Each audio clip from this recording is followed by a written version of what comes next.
The impact of a rough childhood may influence the outcome of adulthood.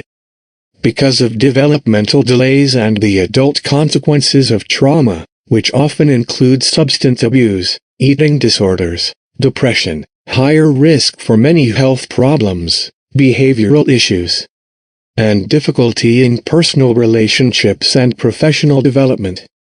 People with significant developmental trauma dissociate from their environment and from themselves early on, a last-ditch survival mechanism, and may remain disconnected from themselves throughout childhood, adolescence, and early adulthood, only recognizing what has happened when there is no other choice but to do so.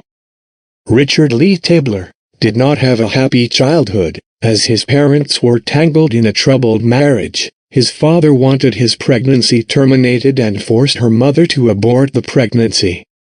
Richard Lee Tabler's mother refused to adopt the pregnancy, and Richard Lee Tabler was born in Tulare County, California, on February 5, 1979.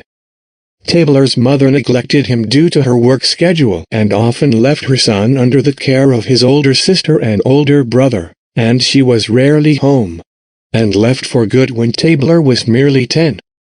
During his adolescence, Tabler lived with Loraine in both Florida and Nevada, but most of the time he lived with his father in California.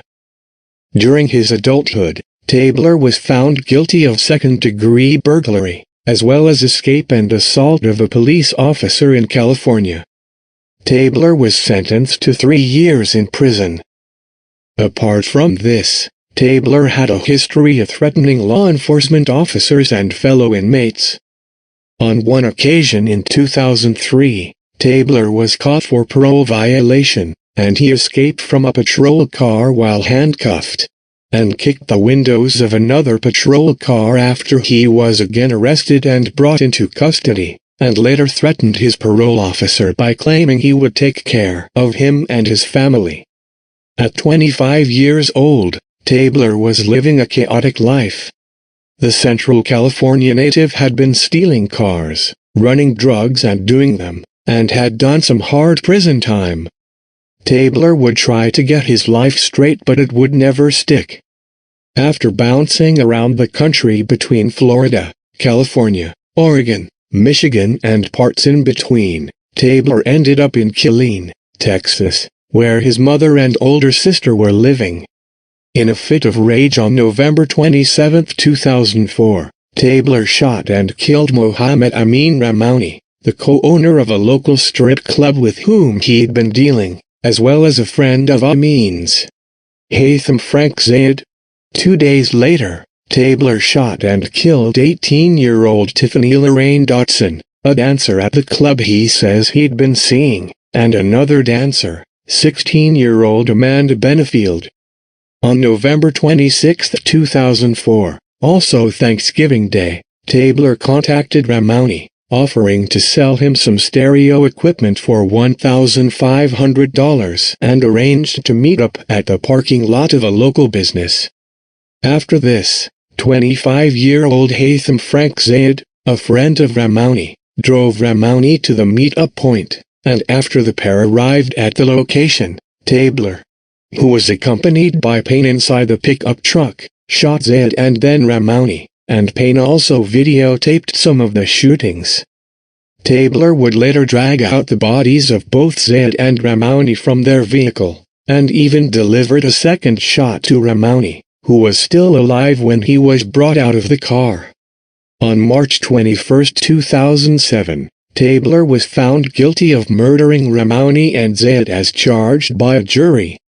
After his sentencing in 2007, Richard Tabler was incarcerated on death row at Allen B. Polanski Unit, where the state's death row is located. 20 years after he fatally shot 4 people in what he described as a fit of rage. On the 13th of February 2025, Texas used a lethal injection of pentobarbital to kill the 46-year-old Tabler, whose mother and sister were among the witnesses to the execution. He was pronounced dead at 6:38 p.m., the Texas Department of Criminal Justice said. On the eve of his scheduled execution, Tabler released a statement through his wife, in which he expressed that he deeply regretted his crimes and was at peace with the impending execution.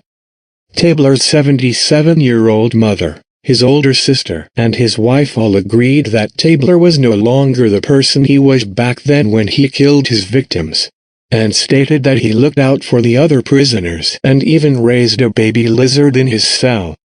The execution came about an hour after Florida executed James Dennis Ford by lethal injection for killing a young couple in front of their toddler daughter in 1997. It's not the nation's first same-day executions.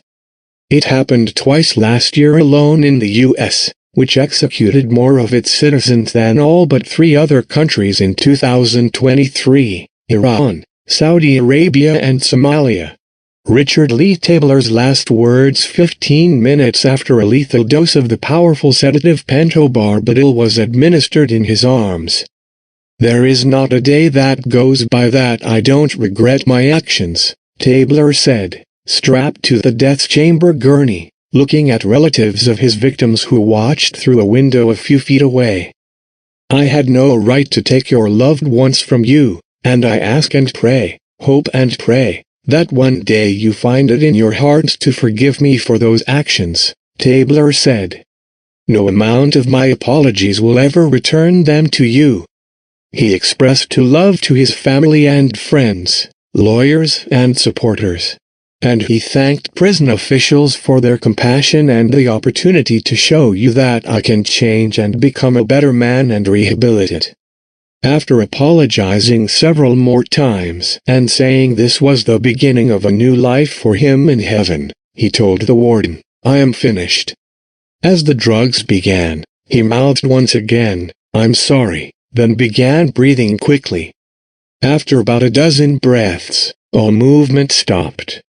Tabler became the 5th death row inmate executed in 2025, and the 2nd one in Texas this year.